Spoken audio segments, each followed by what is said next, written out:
이번 선거의 원인이 전임 시장의 성희롱이었지요. 그 피해자는 우리 모두의 아들, 딸일 수 있습니다.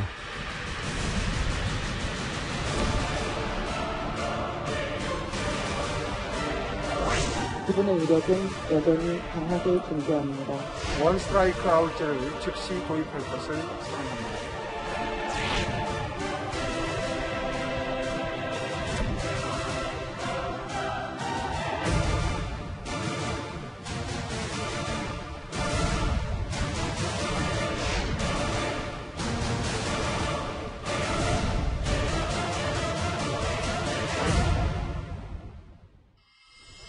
예. 방금 전에 보셨던 것처럼 오세훈 서울시장이 이제 본격적인 박원순 지우기에 나선 듯합니다. 오늘 박원순 전 시장 피해자에 대한 공식 사과문을 발표하면서 오세훈 서울시장 이런 말을 했습니다.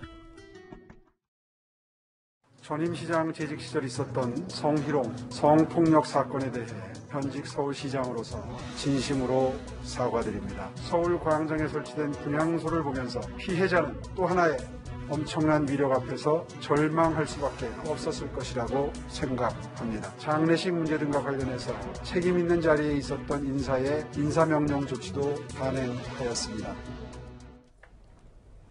오늘 공식 사과를 하면서 눈에 띄었던 이제 맥락들의 말을 보면 사건 당시 장례식 문제 관련돼서 책임자를 인사 조치를 단행했다. 그래서 문책했다. 오 시장이 오늘 이런 얘기를 했습니다. 네, 그 당시에 서울시 이제 시장으로 장례 절차가 진행되면서 코로나19가 매우 위중한 상태였음에도 불구하고 분향소가 설치되어서 많은 시민들이 밀집하는 그런 현상도 발생했고요. 방역뿐만이 아니라 이게 5일장의 형태가 되면서 피해자 입장에서는 정말 어마어마한 절망감을 느꼈을 수밖에 없습니다. 그래서 여성계에서는 그 당시 박원순 전 시장의 장을 서울시장장으로 지낸 걸 역사상 가장 거대한 2차 가해다. 이런 표현을 쓰는 것도 봤습니다. 피해자가 분명히 피해 사실 때문에 괴로워하고 있는데 정치인들과 시청 전체가 나서서 성대한 장례식을 열어주는 게 도대체 어느 나라에서 가능한 일일까 싶었는데 이제야 오세훈 시장이 사과를 하면서 바로 잡았고요. 그 당시 장례 절차를 책임졌던 행정국장에게 좌천성 인사 발령을 내렸다고 합니다. 아직 시작에 불과하지만 하나하나 잘못 깨어졌던 단추들을 다시 풀고 맞추는 과정이 아닌가 싶은데 제가 더 놀랐던 건 이 장례 절차와 관련된 인사 조치 이전에 서울시에서 공식적으로 피해자에게 잘못을 인정하고 사과한 게 사건 발생 9개월 만에 처음이었다고 합니다. 네. 그동안 서정엽 권한대행이 시장 역할을 하고 있었잖아요. 이 서정엽 권한대행은 그렇다면 공식 사과를 제대로 안 하고 뭐 했던 거죠? 광화문 광장은 권한대행임에도 불구하고 전부 다 도로를 뒤집어 엎어서 교통 대란을 만들어 놓을 수는 있었는데 이 피해자에게 서울시 권한대행의 이름으로 공식 사과할 그런 역할은 주어지지 않았던 건가요? 저는 서울시청 차원의 공식 사과가 9개월 만이었다는데 참 저를 비롯해 많은 시민들이 충격을 받았을 거라 생각을 하고 그동안 이 공식 사과를 하지 않은 서정엽 권한대행 지금은 그 자리에서 물러났지만 분명한 정치적 책임을 물어야 하지 않을까 하는 생각이 듭니다. 장혜철 평론가님의 평론 취지는 알겠지만 그래도 또 광화문 광장 같은 경우는 갑론을박 찬성하는 쪽도 있으니까요. 재조성에 대해서. 그러니까 그만한 권한은 있는데 왜 사과할 권한을 행사하지 않았느냐는 거죠. 알겠습니다. 이현정 의원님. 네. 여기 서울시 행정국장이 그래서 문책성 좌천을 당했다. 그래서 행정조치, 인사조치를 받았다라고 했는데 근데 좀 제가 궁금한 건 물론 서울시 행정국장이라는 자리가 공무원으로서는 꽤 높은 자리입니다만 그렇죠. 본인이 책임자라고 하더라도 본인이 이걸 다 박원순 전 시장 장례식을 총괄하지는 않았을 테고 그래서 좀 본인도 억울한 측면이 분명 있을지 않을까 싶기도 합니다. 그런 면도 있을 것 같아요. 왜냐하면 이게 사실은 최고 결정권자가 결국은 시장 대행이었지 않습니까? 예. 그렇다면 이거는 시장 대행한테 책임을 물어야 되는데 문제는 이제 대행은 지금 끝나고 나서 이제 퇴임했기 때문에 없으니까 결국은 이제 현재 있는 공무원들한테 최고위직에 있는 사람한테 책임을 물을 수밖에 없는 어떤 면에서 정부적인 책임을 지금 물을 수밖에 없는 상황이죠. 예를 들어서 이제 공무원들 같은 경우도 이런 일이 있으면 당연히 내부적으로 반대 의견도 이 피력을 했어야 되는 것이고요.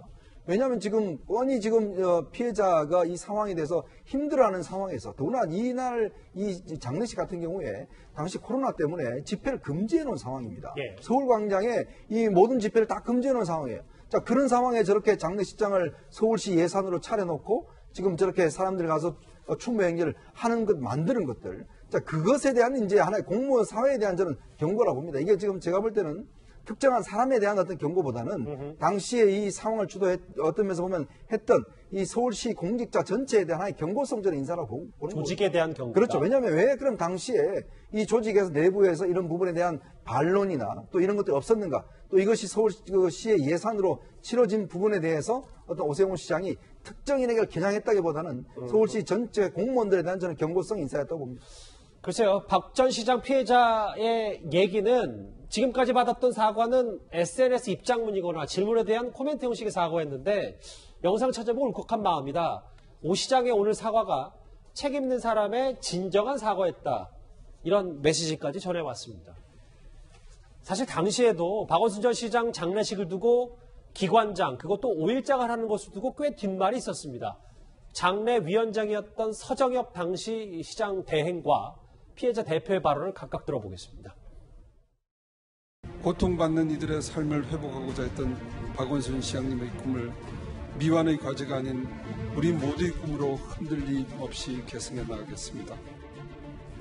그분의 위력은 그가 세상을 떠난 이후에도 그의 잘못을 인정하지 않는 사람들로 인해 저를 지속적으로 괴롭혀하고 있습니다.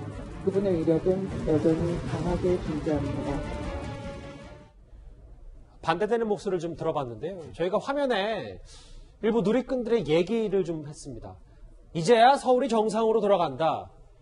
속이 시원 왜 서울시장을 치르는지 이해하지 못했다라는 의견이 있는 반면 반대되는 오늘 오 시장의 조치에 대해서 이게 진심으로 서울 시민들의 원하는 모습인가 싶은지 대놓고 정치보복을 한다. 이렇게 좀 의견도 엇갈리는 것 같습니다. 이번에 결국에는 언론이 주목하는 것은 이제 행정국장을 하시던 분이 상수도본부 사업장을 가니까 이제 이거 좌천성이냐 하는 것인데 실제로 이번에 도시교통실장으로 상수도 사업본부장을 하던 분이 발탁이 됐습니다. 그러다 보니까 상수도 사업본부에 인사 수요가 생긴 것이고 수평이동하게 된 것으로 보시면 된다. 그리고 이런 것들을 침소봉대에서 무슨 정치보복이다, 패배한 장수와 졸병에 목을 친다 이렇게 얘기하는데요. 지금 패배한 장수는 지금 라디오 붙들고 매일매일 오세훈 시장에게 부담스러운 얘기를 하고 있습니다. 심지어 그 사람은 선거 때 공영방송의 중립성을 지키지 못하고 특정 어떤 의혹에 대해 가지고 계속 발언했던 사람이거든요. 김어준 씨 말씀하시는 겁니까? 진짜 오세훈 시장이 그런 보복하고 싶었으면요. 그런 사람부터 건드려야겠죠. 그런데 오히려 그런 것들이 또 다른 오해를 나올 수 있기 때문에 안 건드리고 있지 않습니까? 그렇기 때문에 저런 식의 침소봉대 해석을 하기보다는 오세훈은 진짜 참을 인자를 새기고 사는 사람이구나. 어떻게 서울시의 세금으로 운영되는 방송에서 그 선거에 개입해가지고 희한한 발언했던 사람을 놔두고 있냐. 이 정도로 이해하는 게 옳죠. 근데 이제 이준석 의원, 제가 반대 입장에 서보면 물론 이게 그러니까 정치보복이 아니라는 말씀을 하시면서 예. 김어준 씨 방송을 인용하셔서 예. 끌어오신 건데 근데 지금 사실 오세훈 시장이 법적으로도 이 TBS의 어떤 독립재단이기 때문에 김어준 씨 말 맞다나 뭐 이걸 할 수 있어도 어떻게 할 수 있는 부분은 아닌 건 아닙니까? 실제로 감사원에서 감사가 가능하다는 해석도 있었고 예. 여러 가지로 회계나 감사를 통해 가지고 압박을 할 수 있는 방법도 있고요. 지금까지 전임자가 임명한 사람들을 권한이 없음에도 불구하고 물러나게 한 사례는 무수히 많습니다. 문재인 정부 같은 경우에도 지난번에 뭐 환경부 그 관련 재판에서 드러났지만은 임기가 남은 사람들 쫓아내기 위해 가지고 광범위하게 여러 가지 좀 압박을 가했던 정황들이 있었거든요. 예. 그렇기 때문에 근데 오세훈 시장은 그런 것에 신경 쓰기보다는 오히려 진짜 민생이 힘든 사람들 쫓아다닌다고 지금 뭐 자가진단 키트 이런 거 하는 건 기사 나오지 않습니까? 그런데 거기다 내놓고 무슨 정치 보복한다고 공격하는 건지 이해가 가지 않습니다. 알겠습니다. 네, 최 교수님. 네.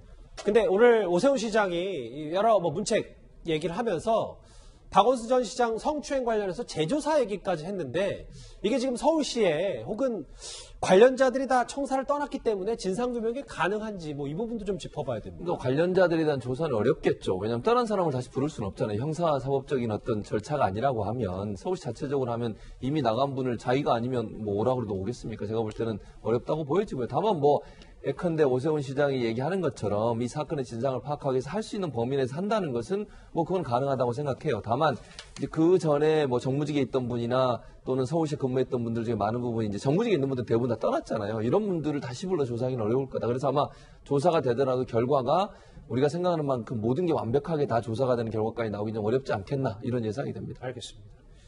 문책을 당한 오 시장으로부터 문책을 당한 박원순 전 시장 관련 장례식 책임자 이 얘기까지 만나봤습니다. 다음 주제는 이제 이 얘기를 좀 해봐야 될 것 같은데요. 대선식의 얘기를 좀 해보겠습니다.